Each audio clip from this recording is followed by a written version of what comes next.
أعوذ بالله من الشيطان الرجيم بسم الله الرحمن الرحيم. Aisyah radhiyallahu anha meriwayatkan tentang keutamaan Utsman ibn Affan, yang ini nanti menjadi kunci bahwa beberapa sejarah yang dituliskan di kitab-kitab sejarah itu dipalsukan.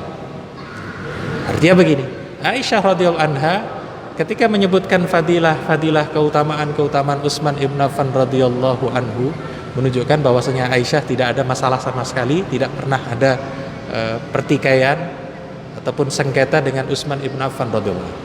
Sebab ada disebutkan dalam sumber-sumber sejarah itu yang menyatakan bahwa antara Utsman ibn Affan radhiyallahu anhu dan Aisyah radhiyallahu anha terjadi sengketa, yang bahkan muncul fitnah bahwa Aisyah lah radhiyallahu anha yang kemudian memicu orang secara tidak langsung untuk melakukan demonstrasi hingga pembunuhan tersebut. Nah, ini tentu saja fitnah yang luar biasa. Baik, kita lihat beberapa riwayat dari Aisyah radhiyallahu anha tentang fadilah Utsman ibn Affan. Satu ketika ada Fatimah bintu Abdurrahman al-Yashkariyah bertanya kepada Aisyah radhiyallahu anha. Saat itu pamannya menyuruhnya untuk bertamu ke Aisyah, sebab tidak mungkin seorang lelaki kemudian bertamu begitu saja ke rumah Aisyah. Diutuslah keponakan yang perempuan. Sebutkan di situ, ini salah seorang dari putra kaum muslimin mengucapkan salam kepada engkau, lalu bertanya tentang Utsman bin Affan, bagaimana beliau ketika masih hidup itu. Sebab orang-orang banyak mencela Utsman ibn Affan. Nah, ini tentu saja karena ada fitnah-fitnah tersebut. Lalu kemudian Aisyah radhiyallahu anha menjelaskan, la'anallahu man la'anah. Mudah-mudahan Allah melaknati orang yang melaknat Utsman bin Affan. Fa wallahi laqad kana qa'idan inda nabiyillah.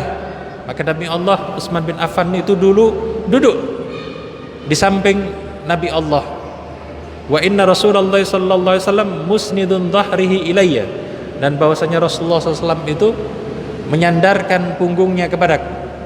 Jadi saking akrabnya Rasulullah menyandarkan dirinya kepada Aisyah, yang di situ kemudian ada Utsman ibn Affan.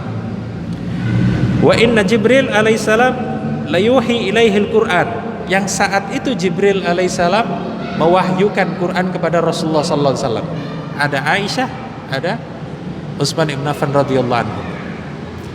Setelah turun, Rasulullah bersabda, "Uktub Utsman." Wahai Utsman, tulis ayat yang baru saja turun. Fama kana Allahu liyunzila tilkal manzilah illa kariman 'ala Allahi wa rasulih. Maka Allah tidak mungkin menurunkan Al-Qur'an saat ada orang tertentu kecuali orang itu pasti mulia di sisi Allah. Jadi di sini Utsman ibn Affan itu yang melihat langsung turunnya wahyu, maka ini berarti orang yang mulia. Sebab tidak semua sahabat melihat bagaimana wahyu itu turun kepada Rasulullah. Jadi kalau kemudian ada orang memfitnah Utsman ibn Affan, melaknati atau menjelek-jelekannya, Aisyah balas, la'anallahu man la'anahu. Mudah-mudahan Allah melaknati orang yang melaknat Utsman ibn Affan radhiyallahu.